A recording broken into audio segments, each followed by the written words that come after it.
नाज़िर शादी लार्ज भरिसां ज़मींदारनि एसडीओ जे मुबैना ज़्यादतियुनि ऐं पाणी विकिरो करण ख़िलाफ़ एहतिजाजी मुज़ाहिरो कयो वियो। उन हवाले सां पेश आहे शादी लार्ज मां मेरान टीवी जो रिपोर्टर गुलाम रहीम बलोच जी रिपोर्ट। नाज़रीन, शादी लार्ज भरिसां पादर शाह वटि आबादगारनि पारां मुबैना एसडीओ जी ज़्यादतियुनि ख़िलाफ़ एहतिजाजी मुज़ाहिरो कयो वियो आहे।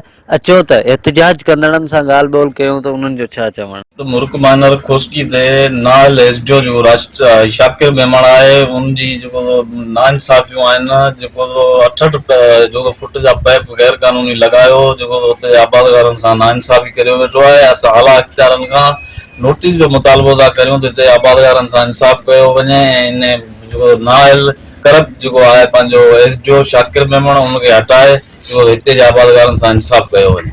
भादरवा ते जेको मुल्क माइनर शाख है उते 8 इंच जो पाइप लॻल है, जो गुंदी चऊं सिंधी में, उहा लॻल है। उहो राशि जेको करप्ट एसडीओ शाकिर मेमण जी सरपस्ती में वो लॻो आहे। उन ॻड़ी रिश्वत वरिती है। जेको उहो पाइप हले पियो, न उते को वाटर है न कुझु। उहो गैर कानूनी हिकिड़ो पाइप हिकिड़ो वॾेरे हिकिड़े जो पाइप हले पियो। उते जेका नंढा ज़मींदार आहिनि उन्हनि जो जेके 2 एकड़ आहिनि उहो सुकी तबाह थी हलिया।